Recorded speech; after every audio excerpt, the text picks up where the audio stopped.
भगवान बाबा हनुमानजी को प्रणाम। महानत्यागी बाबा जुमदेवजी को प्रणाम। परमात्मा एक। माझा अनुभव, भूतबाधेमुळे गेले कुटुंबातील 2 जीव, पण बाबांनी प्राप्त केलेल्या दैवी शक्तीला आली आमची कीव। माझे नाव अमित उदलजी मालाधारे आहे। आज मी माझा अनुभव या अनुभव मालिकेत माझ्यामार्फत वैयक्तिक दुसरा व माझ्या नातेवाईक सेवक कुटुंबाचा पहिला अनुभव, मार्गात येण्याचे कारण सादर करीत आहे। मार्गात येण्याआधी त्यांच्या कुटुंबात वडील श्री मेघश्यामजी कनोजे, आई सौ बाईसाबाई कनोजे आणि 3 मुलं जितेंद्र, रवींद्र व सुरेंद्र असे एकूण 5 सदस्य होते।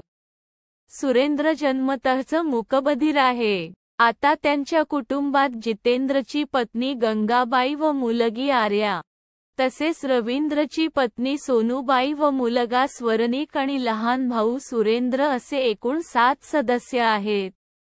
कुटुंबात हे तिन्ही भावंड कसे काय पोरके झाले, याची दुःखद कथा आणि मार्ग स्वीकारल्यावर कुटुंबात कसे आनंदमय वातावरण निर्माण झाले, याचे कथन मिळालेल्या माहितीप्रमाणे अनुभवाच्या माध्यमातून केले आहे।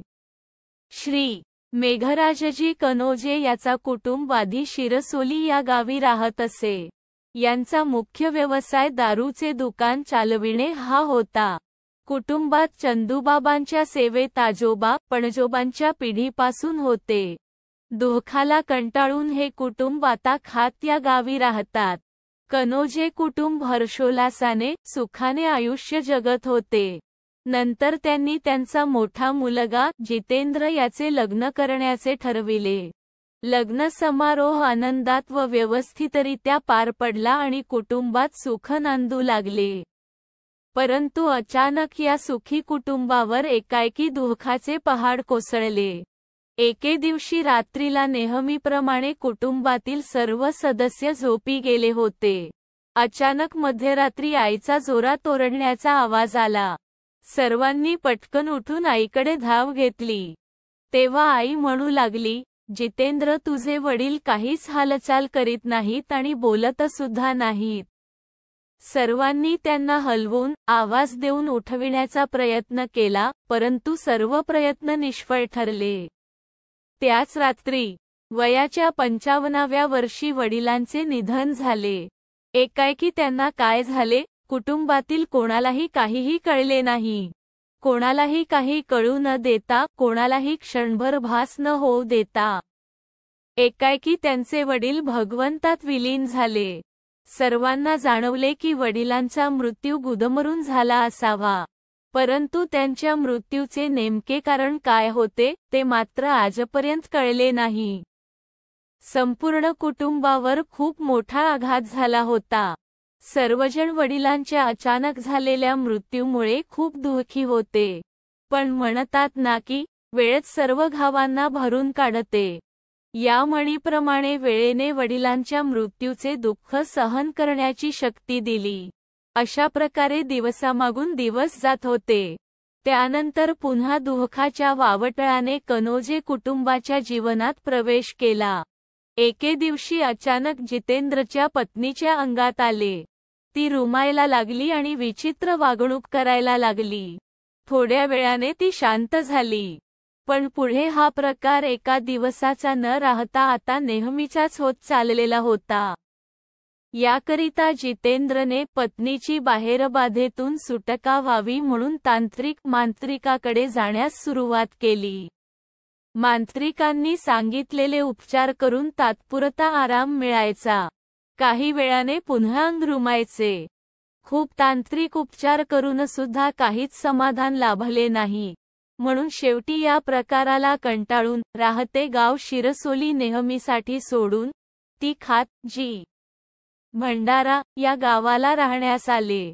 त्यांनी गाव सोडले, पण बाहेरबाधेने त्यांची साथ सोडली नाही। जितेंद्रच्या पत्नीच्या अंगात येणे सुरूच होते आणि त्यापाठोपाठ आता त्याचा मधला भाऊ रवींद्रच्याही अंगात येऊ लागले। आता दोघेही रुमायला लागले। जाणत्यांनी दोघांनाही बाहेरबाधा लावली आणि हा असाच भुताटकीचा खेळ कुटुंबात सुरू होता। त्यावर उपाय म्हणजे कोणी जसे उपचार सांगितले तसेच ते करायचे. त्या दोघांनाही कधी तारसा येथील आकत लावणाऱ्या मातामायकडे न्यायचे तर कधी इतर ठिकाणी न्यायचे. पण आराम काही लागत नव्हता. याउलट अतोनात पैसा खर्च होत होता. त्यामुळे कुटुंबात आर्थिक अडचणी येऊ लागल्या. मानसिक आणि शारीरिक त्रासाने कुटुंब बेजार होऊ लागले होते. अशा प्रकारे त्यांचे कठीण दिवस जात होते. अशातच पावसाळ्याच्या एके दिवशी त्यांची आई सौ बाईसाबाई मजुरीकरिता शेतावर जात असताना, दुष्काळात 13वा महिना या म्हणीप्रमाणे जाणत्यांनी आपल्या विधीचा वापर करून मायडूर नावाच्या सापाला पेचवून पाठविले.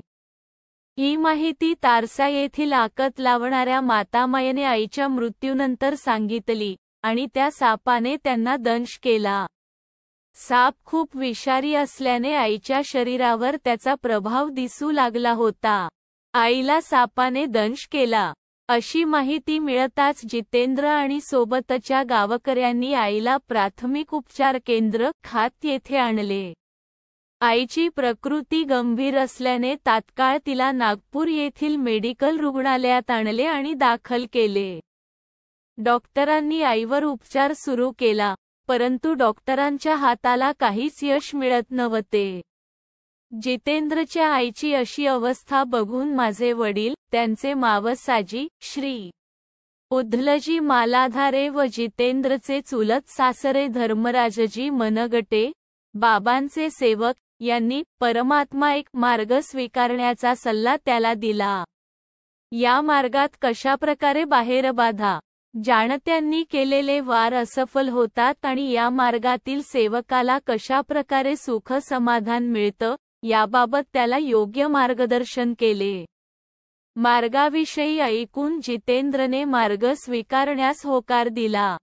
पण हा मार्ग एकट्या व्यक्तीला मिळत नसतो, तर सहकुटुंब व कुटुंबाच्या एकतेच्या निर्णयाने मिळत असतो. म्हणून प्रथम तुझ्या आईला विचारणा कर, असे माझ्या वडिलांनी व त्याच्या चुलत सासऱ्यांनी त्याला सांगितले. रुग्णालयात आईला जितेंद्रने विचारणा केली, आई आपण मार्गाचा स्वीकार करायचा का?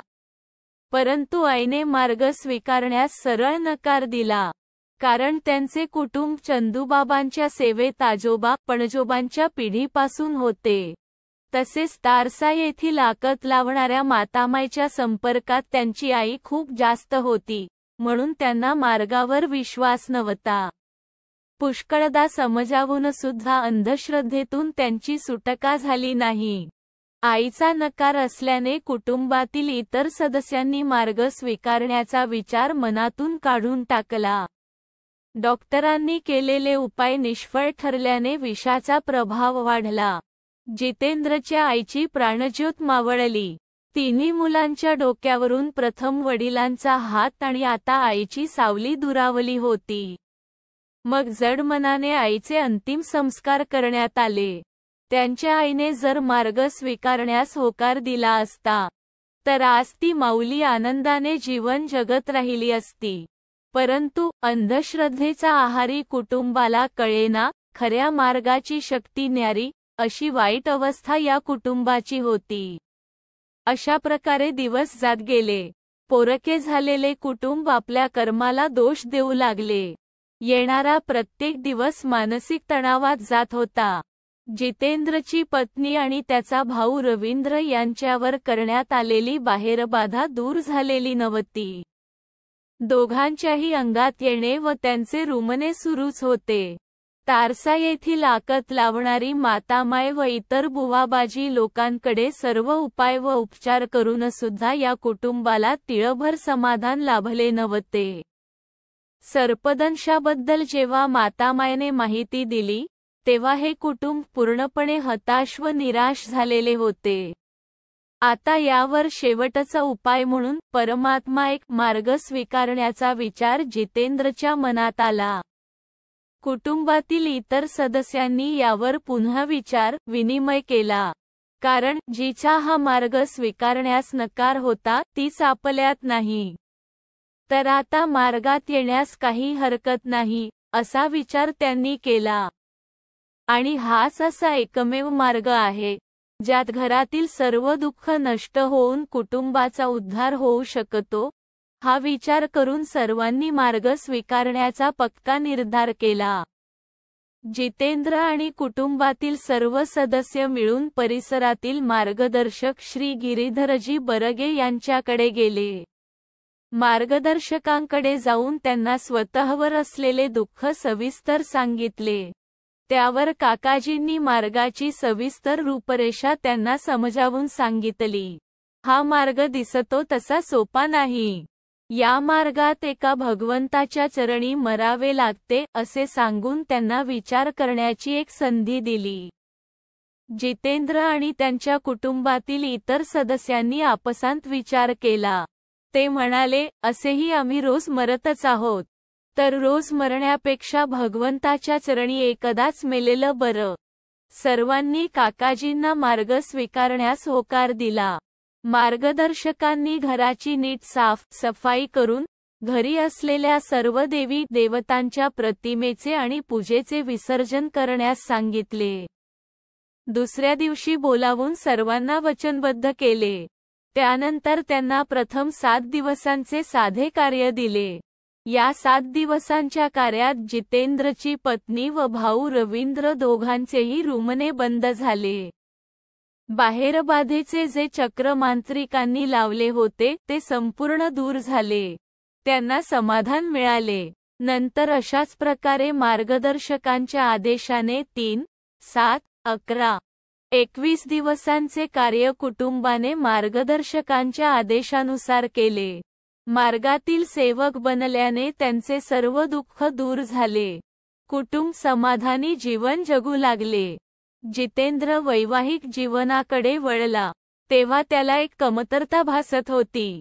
ती म्हणजे त्याला संतानप्राप्तीचा योग मिळत नव्हता. कारण लग्नानंतर लगेच पत्नीवर दुःख आले. त्यामुळे पत्नी व स्वतः जितेंद्र मानसिकरित्या त्रस्त झाले होते. सर्व नीट झाल्यावर त्यांनी भगवंताला संतानप्राप्तीचा योग मागितला. भगवंत फार दयाळू आहे. भगवंताने त्यांची इच्छा पूर्ण केली. त्यांना कन्यारत्न प्राप्त झाले. संपूर्ण कुटुंब आनंदले. मुलीचे नाव आर्या ठेवण्यात आले. त्यानंतर असेच आनंदी दिवस जात गेले. कालांतराने मार्गदर्शकांच्या आदेशानुसार त्यागाचे कार्य करण्याचे या कुटुंबाने ठरविले.